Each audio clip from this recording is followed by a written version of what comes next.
thank you for joining Freebirding Friedmans. Today, my co-host and husband, Joel Friedman, joins us again.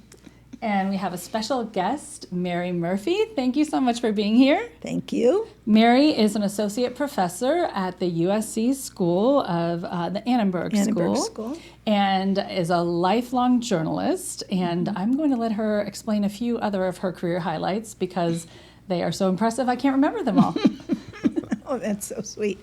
But first I wanted to say, what we were talking about. Oh, sure. Yeah. About raising kids, because my daughter and son-in-law lost their apartment in one of the fire things. And I said, oh, come stay with me. My daughter was pregnant. I now have my daughter, son-in-law, and a 3-year-old who comes into my room every morning. Oh my Doesn't gosh. matter how old I am. And she says, Gaga, dance. So if you wonder why I'm so lively, that's it. Oh, that's a great story. Yeah. She keeps you young. She keeps me young. But, journalism keeps me young. Teaching keeps me young. Learning keeps me young. Curiosity. I didn't know I was going to be a journalist. I graduated from college with a degree in political science. And I wanted to work in politics, but I only typed 17 words a minute, and no one would hire me in a bad job. And the way I got into journalism is I met the publisher of a newspaper in St. Louis, and I met with him for an hour, and he said to me, I'm going to hire you as a reporter. And I said, but I can't really type. And he said, I don't care if you can type, you can think. Oh, that's amazing. And I walked into a newsroom, and I thought, I love this. And that's been, I'm sorry, I'm going to close my iPad because it's making some sound, and hopefully that'll stop. Mm-hmm. And I don't really need my notes because I can tell that you're going to have a lot to say, and hopefully I'll remember what I mean to ask. But, okay. And so that's been your entire career. You've been a journalist or a professor Yeah, or both. I've been a journalist my whole career. And when I moved to California, of course, I don't tell my students this, but I came here for a boy, not for a job.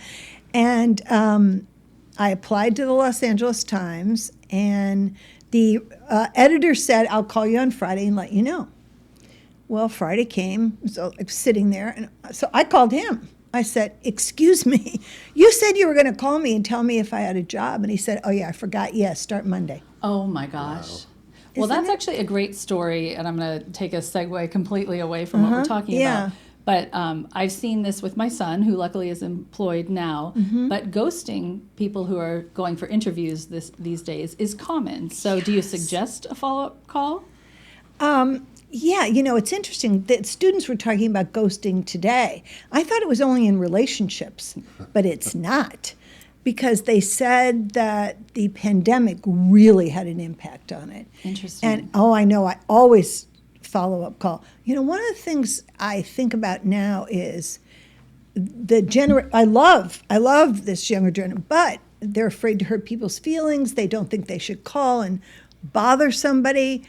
One student said to me, if I ask a tough question and they don't like it, will it ruin my reputation? I said, no. If you don't ask a tough question, it will ruin your reputation.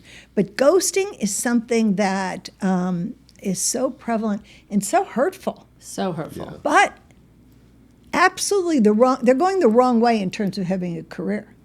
If you have a career, you have to be on it. You have So to make keep that going follow-up after call. it. Yeah. Make 1, make 2, make 3. It doesn't matter. So Yeah. I'm sorry, go ahead. Yeah, and I think on the other side of it, if you're on the other side, give the feedback. I think it's a gift, and it's a sign of respect to just let people know, you weren't the perfect match for this, or we've chosen to move along with somebody Yeah. else. And why? And maybe a little bit of why. Maybe you don't even have to say why, but just that's such a valuable thing for the other side to have some skill and be able to talk about. Yeah, too. and it made me think about when Entertainment Tonight, I was working at a magazine, and Entertainment Tonight wanted to interview me, and they did, for a job, and then I didn't hear anything for 8 months. Wow.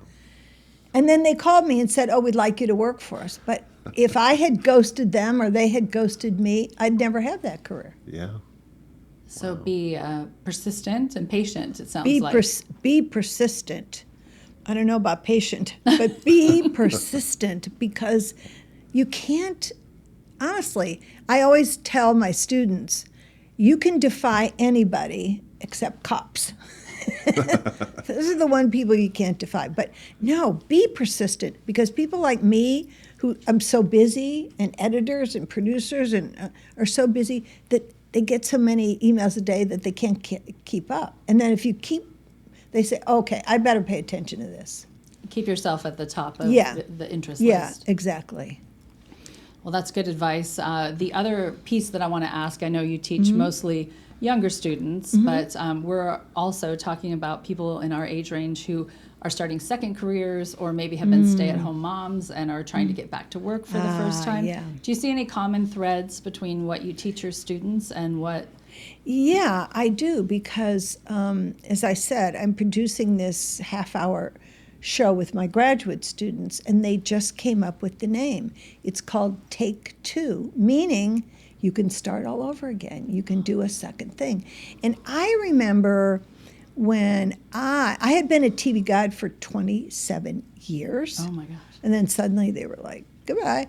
And I thought, oh, it's over. And somebody said to me, oh no, it's not over, it's just beginning.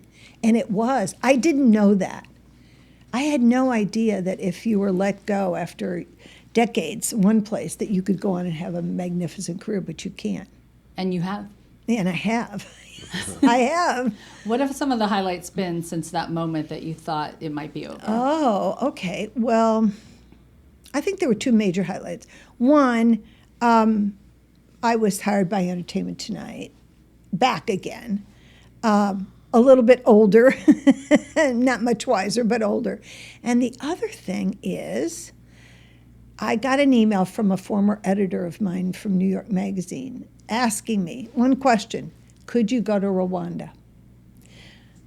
Could I go to Rwanda? Did I know? Okay, so for this editor, this is after I thought my career was over. It began. I went to Rwanda for the genocide. I went to Cambodia. I went to India. I went to Sri Lanka. I covered wars. I covered genocides. I mean, it was so exciting.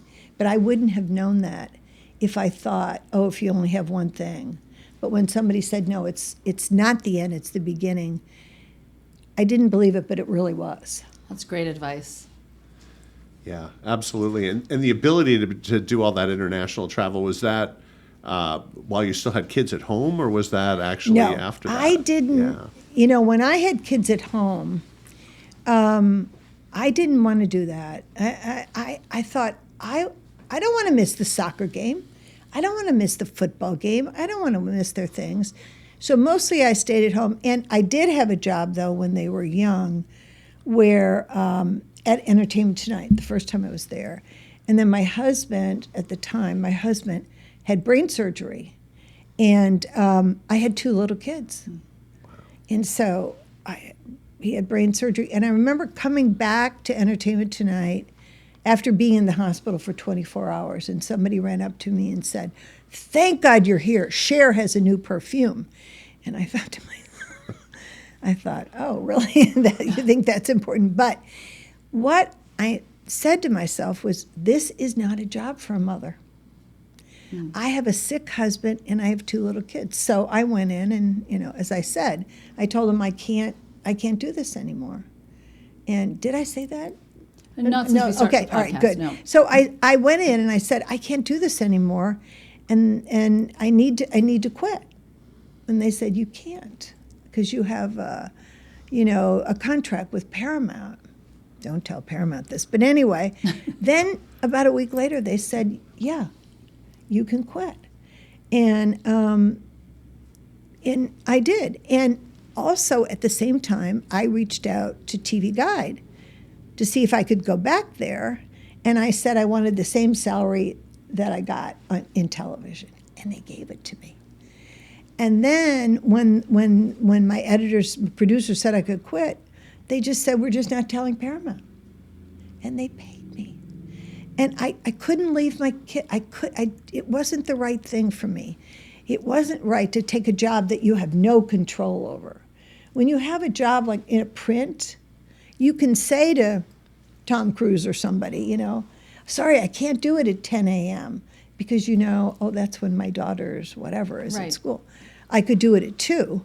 And it really was important to me to be, if I had children, to be a mother, So I traveled later when they were in high school and Great. college. So it opened up at that point. Yeah. You were then able to take on some things that you couldn't even fathom doing when you were in the core of mothering young children. Even suggesting, I remember going into my editors at TV Guide saying, I want to go with the White House press corps to China with the president. We're like, okay. And I did, but I couldn't have done that when my kids were little because, you spend a couple weeks in China. But I'm glad I did it this way. I don't regret. I mean, especially my kids are now grown. My daughter is a writer-director, and my son is a deputy DA and downtown in Los Angeles. And I think I wouldn't have been a good mother if I had just put career first. It looks like I did because I've had a great career, but I really put motherhood first. Yeah.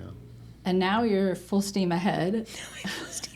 You came from teaching, you're going to the Dolby Theater tonight. What keeps you at this speed and keeps your passion so high? I think I'm a fairly optimistic person, but also I think when I walk across a campus at USC, I think about my mother was one of 15 kids. And their father read to them every night, all the classics. And I think, oh my God, my mother would be so proud of me being in an educational institution. But I'm excited by, I think people make choices. So I'm excited by the fact that the choice I made was not to say, oh, the way we used to do it is the best. The choice I've made is to say, what is new? What are we evolving to? How can I learn about it? I think that is a better way. I just think people get stuck, and I can understand that. Well, this is how we used to do things, but we don't do things like that anymore. So, Joel, you have a master's in education among your, he's a finance guy, really, but I've talked to him about, what do you think about teaching? So I wonder if you have any questions or any inspiration from hearing this. Yeah, well, I think, just the educational side, it's one of the areas I'm starting to explore as I go through a bit of a transition myself as well. And, there were times earlier I would say, well, is there enough money? Is there enough, is that going to move me forward in career? But I'm curious as to sort of how that's taken you and how you're able to sort of reevaluate that at this point in life. That's a very good question, because when they first called me, I went down to USC to meet the dean of the Annenberg School, and he said to me, we were at a luncheon, he said to me, I'm sorry, I don't really have any job. I thought, why am I here? But anyway, I said, well, let's just have lunch anyway. So we had lunch, and then 30 days before school started, they called me and said, could you teach? I said, I have no idea how to do it. But I learned. I learned from the kids. I learned from, and in terms of money, when you're an adjunct, it doesn't even pay for your gas, let me just say that. But when you then become on the faculty and you have that money and you have savings and you have health care, it is a fascinating thing. Not anything, I'm not like you, Joel. I'm not a business planner. Yeah. I've had good careers and I've made money, but not because I'm a great business planner. But I love it. I love learning. No, that's inspiring, and I think definitely something to think about going forward is how to take it where I'd feel the same way. I've been educated in education, but I've never been a teacher, and that. Yeah. And I could tell already from being here, you're comfortable telling stories, and I think as an adjunct, and then being able to tell real life stories and not just academia is probably even more useful for the students too. That's good, because sometimes I worry about that, but something like I tell them the story about Jennifer Lopez. So I Would was. you like to hear this story? I may have a little interest in Jennifer Lopez, a little celebrity crush I've been accused of, potentially. He didn't notice that in your bio. He didn't. Or No. anything. So I was in the Hamptons, and they called and said, Jennifer Lopez doing a new TV series. Could you interview her? So I took the bus in, and there was a guy sitting next to me, and he asked me what I was doing, and I said, Jennifer Lopez. And he said, va, va, va, boom. And I said to myself, I'm not doing that story. So what I did is I went on the set. I could see how funny she was. Family was there. What I did is I took the subway to the Bronx. I must have interviewed 50, 60 people. What do you think of Jennifer Lopez? What do you think? They all said the same thing. She made it out. She made it out. And so to me, that was a much better story. And the interesting thing about interviewing somebody when you're doing for print, but when you're doing for television, it's different because they can't relax in front of all the lights or the people. It's a different thing, but for print. And I found her interesting, smart, and a real role model. It wasn't what the guy thought I should do, though. No, she's a very smart person. Yeah. So I'm seeing a theme with all the stories that you're telling of you being very resilient and thinking on your feet. And then you mentioned your mom. Do you feel like you draw a lot of inspiration from her, or is that just independently who you are? No, I feel I draw a lot of inspiration from my whole 15 people in my mother's family, 11 in my father's. We all lived in the same neighborhood. I drew inspiration from all of them. I was the first girl to go to college of all these people. Oh my gosh. So that's the love and the inspiration. That's the stability I grew up with. And I think that stability has really informed my life, you know.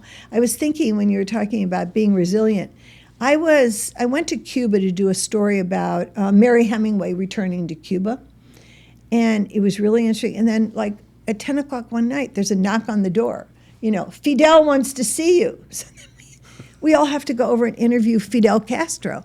And that was amazing. I have a picture of me and Fidel. He's looking right into my eyes. I'm Love thinking, to see it. yeah. But what I'm saying is you have to be resilient. You have to think on your feet. You have to, you know, being a journalist is not like reading questions that you prepared.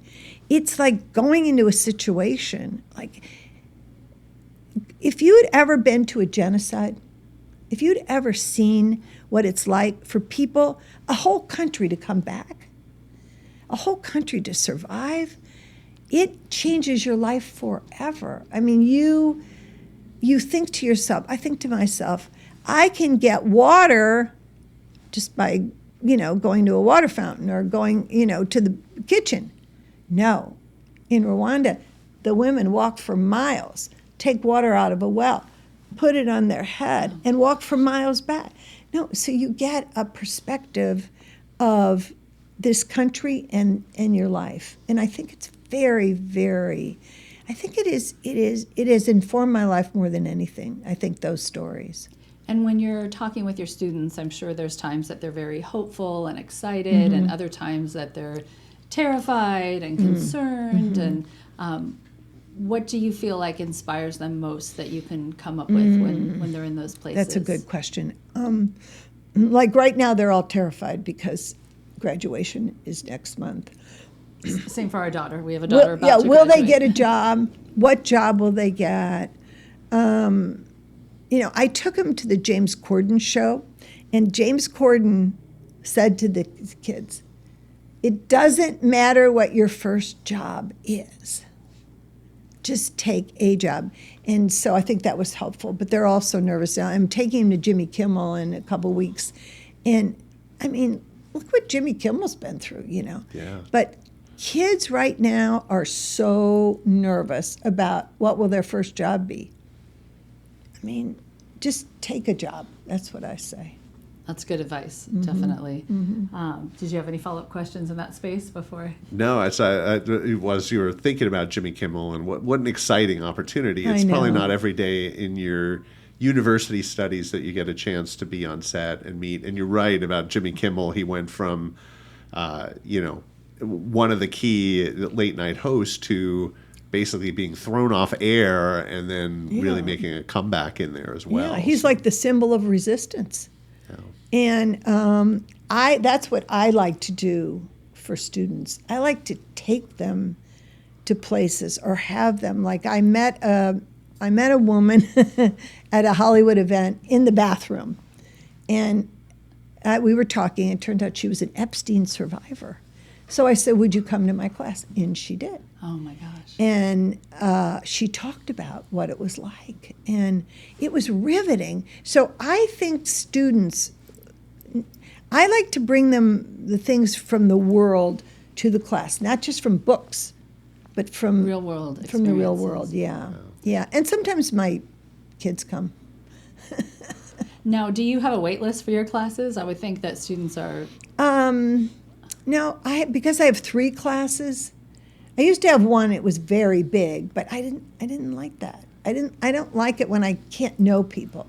So I now have 3. I get maybe I do have a wait list. I think people are always saying, "Could I join your class?" If they're asking to add, my guess and I'll is you say have a wait sure. list. You say sure. Oh, that's great. Yeah, but I think life is so exciting as long as people are willing to take risks. So many people are not willing to take risks. Take a risk. Like, do you want to go to Rwanda? Yeah. Okay. I mean, I was reading about it on the plane. But what I'm saying is, people are shy. They think they're afraid to take risks. Take the risks. That leads to an exciting life. Has there been any thing asked of you that you weren't so sure you wanted to do, that you had to convince yourself it was worth the risk? I don't think so. I don't think so yet. And you don't sound like you have any intention of slowing down anytime soon. Are no. You love what you do? I do. I love what I do. And I think that, I've been afraid. I mean, it's scary to go to, a country when they're in the middle of a civil war like Sri Lanka. That was scary, but I'm not afraid. It's like a journalistic, it's like a cover that comes over you, and you just do it. Now later you start crying, but when you're doing it, you feel a protective cloak over you. You're like in character for your journalist role. Yeah. And while we're talking about that, who are your favorites, who you've interviewed, and who was the most polite? Does anyone stand out as being the most polite? Yeah, Matthew McConaughey. I'm not surprised. Not only most polite, but sexiest for sure. But I've interviewed, President Clinton in China talking about democracy just made me weep. And when Clint Eastwood was mayor of Carmel, walking down the street with Clint Eastwood, it was amazing. I mean, people were like, "Oh my God, there's Clint Eastwood." He's an interesting. One of the things I thought about Clint Eastwood was because the people around him stay, not all the women, but I mean all the crews and everything. That made me realize what a good guy he was, because the good guys are the ones that keep the people consistently. George Clooney, one of the funniest people ever. Just hilarious, but also now, as we see, has some real depth. Yeah. One of the things that I say, and I really do feel this, is when a celebrity talks about something important, people pay attention.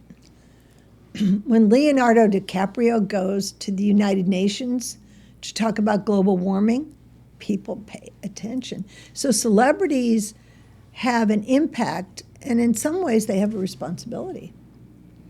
Yes, and we, for a moment, could talk about where we were last night. I know we try to keep it very neutral, but we did go to a concert last night where... Where was it? We were at the Forum for Bruce Springsteen and the E Street Band. Yeah. So fantastic night. I bet. Land of Hope and Dreams tour, also the No Kings tour. So there's a lot there, and we tend to be fairly neutral in our overall politics, but what an amazing and articulate way that he has to be able to talk about things that are meaningful to him and still be, a figure of resilience and ideas for an audience that that just wants an argument on some things, not just necessarily to get their way, but to have their voice heard in key things. Right. So when Bruce Springsteen talks, people pay attention. Yeah. People pay attention. For sure. Yeah. Like, oh my God. And he has for years. He has. We'll get you a drink while we start just carrying on, and Saul can always edit us out if it's. But he's always done that. He's always made his point of view known. Right, really, since probably his fourth album that he started to get a little bit more into working class and working class politics, and Nebraska, that album around the acoustical album. And look at what really the Beatles did when they were. Yeah. The Beatles, they got into politics. Oh, I'm sorry, Matthew. Oh, thank you. Well, the one part that he had a long intro, which we taped, but the one part that was super interesting for me is when he mentioned that we need the right to have differences, we need the right to debate, we need the right to have a circle of people that don't think exactly like us, and that's a freedom that we should continue to have. That part in particular, I thought, hopefully no one can argue against that piece, but I don't want to go too far down that path, but. Are you okay with your your water I don't now? know why. I don't know what happened. I'm not sick, I promise. Well, we're just having you talk so much. That's what it is. Maybe that's it. No. If you need another sip of water, we're fine. Okay. We want you relaxed and comfortable. I think I'm okay. And so when Victoria was on last time, she was in between two really interesting events too. Victoria and I used to work together years ago. She told me. Yeah, I was a journalist, and then I have been out of the field for a very long time. But she was running from one event to another event, and you're similar today. So could you just describe today where you were first and where you're going? Okay. So at first I was at USC, and my guest was the former executive producer of Dateline NBC, and he'd been the producer for 20 years. So we talked about the evolution of primetime magazines, the evolution of Dateline, and the impact. And also, remember, Dateline had done that whole series on To Catch a Predator. So we talked about that, and we just talked about true crime, the evolution of true crime. And then I came here, and then tonight there is an event at the Dolby Theater, a screening of Kristen Bell's series, and then an interview with her afterward. And it'll be fun. And I think, I don't know why, but I go to a lot of things because I think that if I go, I keep learning. Like Lisa Kudrow is coming back with The Comeback, and she's sort of the inspiration for this TV show with the students, TakeTwo. So I'm trying to get her to do an interview. Lisa, do it. Anyway. We'll tag her. Yeah. But, whatever power we have. But she's coming back. And so I think the whole philosophy of the show is exactly what you're talking about with which is it's never over until it's like over. Until it's over. And you right. can evolve, you can do different things. I mean, who knew I was going to end up being a professor? Never would have known that. But the evolution is, I think now especially, I think there's no one path anymore. People have to be creative, they have to be inventive, and they have to, like what you're doing. You're doing what, like my students have to do when they graduate. They have to create their own business. And that's what you're doing. I think that's so important. Yeah, no, I do. I think it's really important. And also to get the message out that we're not dead. Right. I think it's a good point.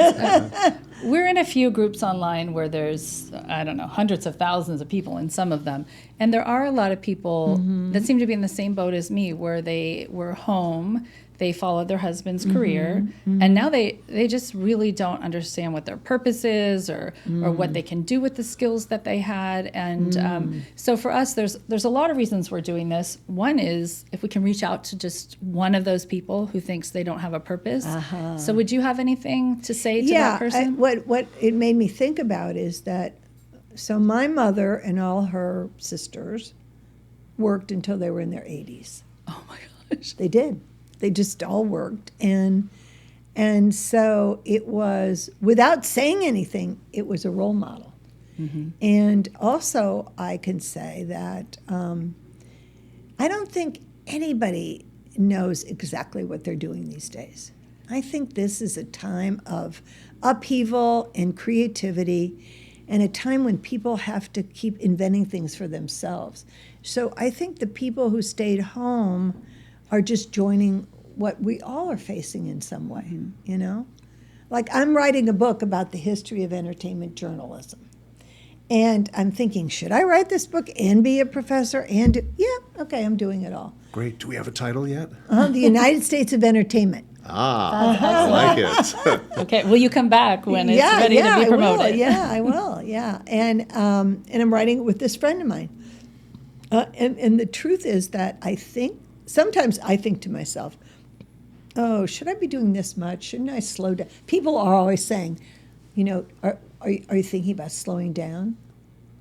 And I think, no, I'm not. Even the doctor said to me, but I asked the doctor, honestly, this is the truth.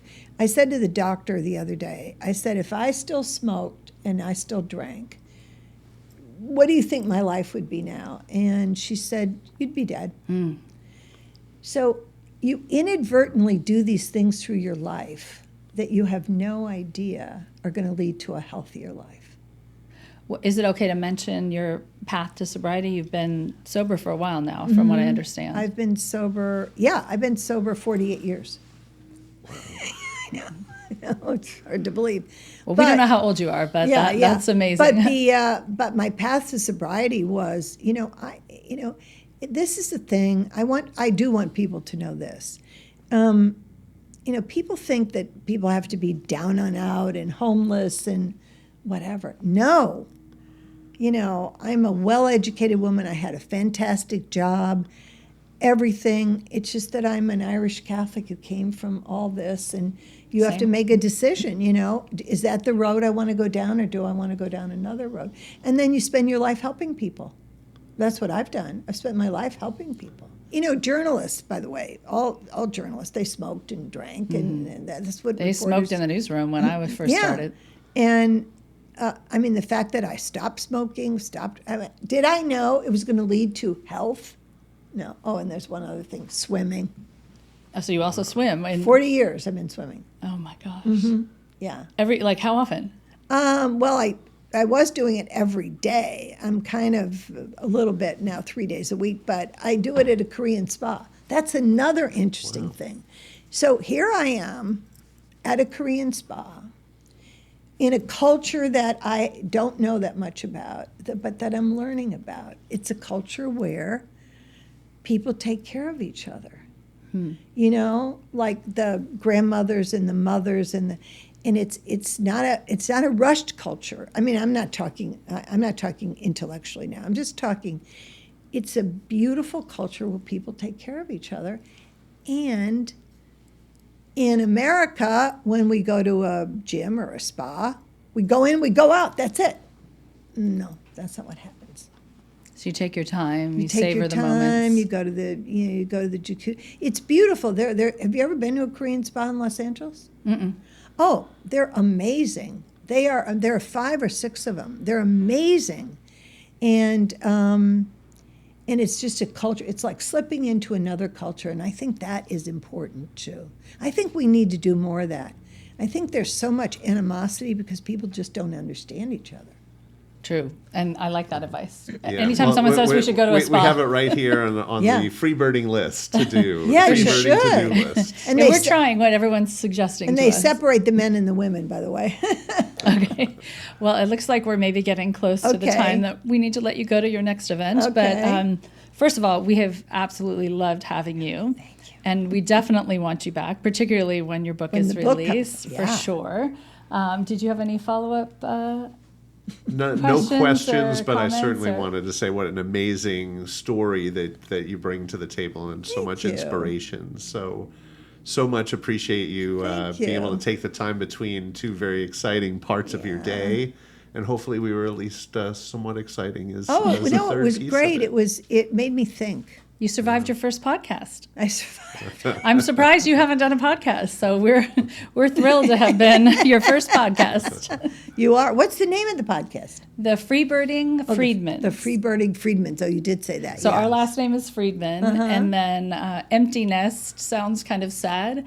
And a while ago, somebody said, we call ourselves the Freebirders that we know. And we thought, because you can make more choices. Free bird, so you can go to Rwanda I know Cuba we're over, but I want to say one more thing about Empty Nest, because I have walked so many people through this. See, they think, life's over, because you spend your whole life dedicated to the kids. But what they don't understand is there's a whole new life ahead, because you don't know it until you say goodbye and weep and cry and sob and, oh my God, I'm going to miss them so much. And then there's a whole other life.